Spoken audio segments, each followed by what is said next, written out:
Shavuot Tov, Parashat Tetzaveh, Ruach HaKodesh, the divine spirit. It guides us to make good decisions. It was present in the garments, the magnificent garments of the high priest, in something called the Urim veTumim, which we'll talk about presently.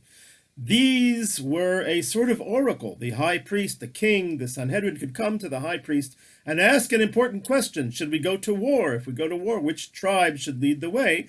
And the Urim veTumim, through lighting up different letters in the breastplate of the high priest, which contained the names of all 12 tribes and the patriarchs, certain letters would light up and that would give an answer. So they'd be able to get a divine answer. And this is considered Ruach HaKodesh, divine spirit. It gives answers, it comes straight from God. It is one step below full-blown prophecy, so it's very high up there. How is it possible to achieve divine spirit, Ruach HaKodesh, now? Is it something that we can achieve? Because it sure would be a good thing to have. If our leaders would have Ruach HaKodesh making all of their decisions, I think the world would be a better place. So in order to explore this, let's take a look at the magnificence of the Mishkan to begin with. The stunning and inspiring construction, and in this week's Parsha, the astounding garments which the high priest is to wear.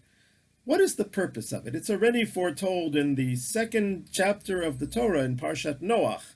After the flood, Noach gets drunk inside his tent, and his younger son Ham sees his nakedness because he has uncovered himself, and his younger son is disrespectful to him. But his two older sons, Shem and Yafet, are respectful to him. They walk in backwards so as not to see their uncovered father, with a sheet over their shoulders, and they put it on him and they cover him. And then Noach afterwards, he blesses them. It's the only time that we hear Noach actually speaking, because he's a very quiet fellow. And what does he say? He says to Yefet, Yafta Lukim the Yefet. Yefet is one of the sons. May the Lord give beauty to Yefet v'yishkon be'ohle Shem, and may it dwell in the tents of Shem. What exactly is that? So Yefet is the progenitor of the Greeks, the highest aesthetic people in history, the ones who brought art and beauty to the highest levels. Now, one may say, well, this is all external and superficial, it doesn't have a place at all. But the rabbis say, no, this verse that Noach said is expressing a truth.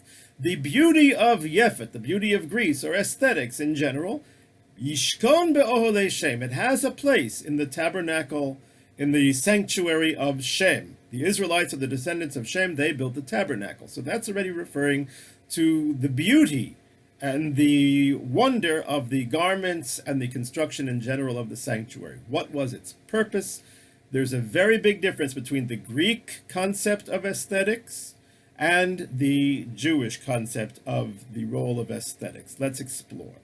The common explanation for why the tabernacle and the garments of the Kohen Gadol had to be so magnificent is simply that this is the house of God and this is the man of God, and therefore nothing but the best will do. He must be impressive in his appearance, and the structure must be impressive in its appearance. I don't like that answer too much because it seems to imply a concession. In other words, it seems to imply that if people could connect spiritually to God without all of this fancy stuff, without all of the spectacle, that would be fine. And the Torah could have easily described the Kohen Gadol having a requirement in just a couple of verses and said the Kohen Gadol should dress respectfully and beautifully, and leave it at that, and let the designers in each generation come up with their own concept of what that means. The Torah is giving us specific garments and giving specific measurements to everything. It must be that there is a more positive purpose than simply impressing the people who come in. I think there is a fundamental thing. Let's go back one chapter before Noach to Genesis, which is when we have the concept of clothing coming into practice for the first time, along with everything else, since Genesis is the creation of the world. But the clothing begins after Adam and Eve have eaten from the tree of knowledge, and all of a sudden they're aware of their nakedness and they cover themselves. And then God makes more garments for them so they should be able to cover themselves. Why did they all of a sudden become aware of their nakedness, which they hadn't been before? The answer is before they ate from the tree of knowledge, they identified with each other completely. They were as if one body. A person does not have a sense of shame in front of themselves, and Adam and Eve were like one person. But The serpent who convinced Eve to eat from the tree says, on the day when you eat from it, you will be like Elohim. Elohim could mean God, but it also could mean judges. You will be like judges, knowing good from evil. In other words, that a slight wedge then came between Adam and Eve, and they began to judge each other and see in each other the other's nakedness, as it were, the other's animal nature, perhaps even their base passions. And just like one could see the nakedness of the other, that same one then realizes the other could see mine as well, and so the urge is to cover up. And that, in a nutshell, is the Greek approach to aesthetics and to clothing in particular, and aesthetics in general. It covers up that which we wish to conceal, that which we are embarrassed about. It covers up our less than perfect true selves, which we don't want the world to see. I do not believe, therefore, that the garments of the high priest are there to cover up something which the high priest is embarrassed about. The Jewish concept is the opposite. The garments of the high priest have to reveal something. What do they reveal? So let's take a look at the Urim veTumim. This is a very mysterious thing, because if you look through the Parsha, you will not find anywhere that we are instructed to create the Urim veTumim. Every garment, there is a instruction how to make it, what material, and so forth and so on. Nowhere does it say to make Urim veTumim at all. And when we read in a few weeks in Pekudei that Bezalel made all of these things, nowhere does it say that he made the Urim veTumim. So, but in this week's Parsha, it says to put the Urim veTumim into the high priest's breastplate. What exactly are we putting there? We haven't been told what it is to make it. And later on, we don't hear that it was made. So what exactly is it? The Ramban asks this question, and he says, based on Rashi, that what the Urim veTumim was really about wasn't a specific thing that was made. It was two sets of the divine names of God, which were perhaps in a miraculous fashion given to Moses, or they were engraved. Not sure, it's not clear to me. Maybe I didn't understand it properly, but I do understand that it is the names of God.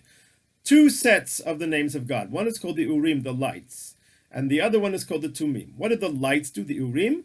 They caused the letters in the breastplate, in the stones of that have the names of the 12 tribes and the 3 patriarchs, to illuminate in response to a question. So that was the Urim. Now, in other words, those names of God caused the breastplate as a whole to become magical. So there was no specific Urim veTumim that had to be created. It was the creation of the breastplate that is basically the Urim veTumim. But the Urim veTumim are making the breastplate function as a form of oracle. Now, they would light up, and you'd have a bunch of letters. But you had a specific question. Should we go to war or not? Or which tribe should lead us into battle? But you have a jumble of letters, and any jumble of letters, as you know, can be used to form many different words. So how did you know what was the proper order? So that, says the Ramban, requires Ruach HaKodesh, divine inspiration. The high priest must meditate on the second set of divine names, which is called the Tumim, the completers, which then will show him how to arrange the letters. And thus he would get the divine guidance and the divine answer to that pressing question. That was the Urim veTumim. Now, the breastplate and the Urim veTumim, it says there 3 times that the Kohen Gadol had to wear this al libo, on his heart. That already tells you that the purpose of these Kohen Gadol, Bigdei Kohen Gadol, of the garments of the high priest, is to reach in, to be on the heart. It's not to cover anything, it's to influence. And what exactly is he supposed to understand? What exactly is the influence supposed to be? I believe it is supposed to be Ahavat Yisrael, love of one's fellow Israelite, love of oneself, love of one's God. There are 3 loves in the Torah that we are required to have. One is love of our fellow, ve'ahavta l'reacha, you shall love your neighbor, your friend. Love of ourselves, kamocha, as yourself, which implies we have to love ourselves as well. And then another verse, ve'ahavta Hashem Elokecha, you have to love the Lord your God. 3 loves that we're supposed to have, and 3 times it says by the breastplate and the Urim veTumim that it has to be on Aharon's heart, on the high priest's heart. Perhaps that's a reference to those three loves. Why is that critical? Well, let's go back to what we discussed before, that if garments, the purpose of garments is to cover up, that implies that there is something embarrassing that we are covering up. One cannot be positive towards someone if one is judging them. But if I say that the purpose of the garments is to reveal the true nature of the true character of the person wearing them, well, then they are magnificent, and the result is going to be love. Very fascinating application of this was given by the Vilna Gaon of the Urim veTumim, and what happens if the Urim work but the Tumim don't? What happens if the letters light up but the one wearing it doesn't have Ruach HaKodesh, doesn't have that divine inspiration, and doesn't therefore understand the correct way to align those letters? Such a thing, says the Vilna Gaon, actually happened. There was a woman by the name of Chana. She was married to a man named Elkanah, and she had a sister wife, Penina, and her other wife had children, and Chana had no children. She goes to the sanctuary at Shiloh at the time, where Eli HaKohen was the high priest, and she's praying to God, and she's praying silently. And Eli thinks she's drunk. He accuses her of being drunk. Because she was standing and saying a prayer and looking very emotional, but no sound was coming out, and she may have indeed looked as if she were drunk. But she says to him, no, I'm not drunk. I have a deep need to pray to God for something, and so forth and so on. Why did he think that she was drunk? Says the Vilna Gaon, Eli consulted his Urim veTumim. He was the high priest, he was wearing it. And the letters that lit up were Shin, Kaf, Resh, He, which spells Shikora, if you have it in that order. And so therefore he just read those letters and assumed that that's the word, that it was telling him that this lady is drunk, Shikora. However, she corrected him and she said, you do not have Ruach HaKodesh, you don't have divine inspiration, because the letters are not in that order. It's Kaf Shin Resh He, which could mean alternately Keshera, meaning she is kosher, she's good, and it also could be Kesara, like Sarah. Sarah meaning Abraham's wife, who also was a barren woman until she was blessed with the birth of Isaac. And Hannah was a barren woman. So that was the Ruach HaKodesh. But Eli didn't have that. Why didn't he have that? I believe it was because he saw this woman and he judged her. In other words, if we judge each other, then there is no Ruach HaKodesh. Ruach HaKodesh comes when we realize that divine spirit is in us and in each other. The three loves, our fellows, ourselves, and God, that God is in us. Fascinating verse at the beginning of Parshat Terumah, which we read last week. Ve'asu li migdash v'shachanti b'tocham.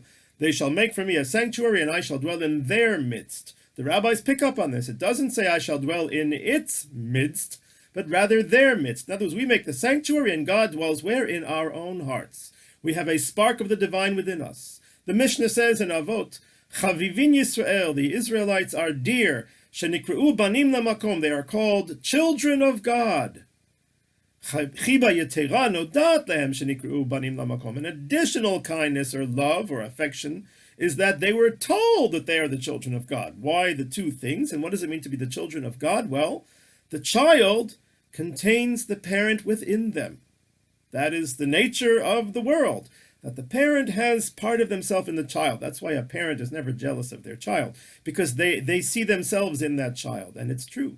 Well, if we are the children of God, that means that God is within us. There is a spark of the divine in each and every one of us. And it's an additional affection, chiba, love. This brings greater love between Jews if we look at each other and realize that just as in myself, so too in my fellow, there is the spark of God. And that is complete love of God. I think that the Urim, the first phase, teaches us the potential, that we all have the potential to light up those letters. We all have that divine spirit within us. But if we only have Ahavat Yisrael, then we will also have the Ruach HaKodesh, the inspiration to know that what the letters mean, what the message from God is. But the minute, and in that case, the garments are revealing. They're revealing our true nature, that we have the spark of God within us.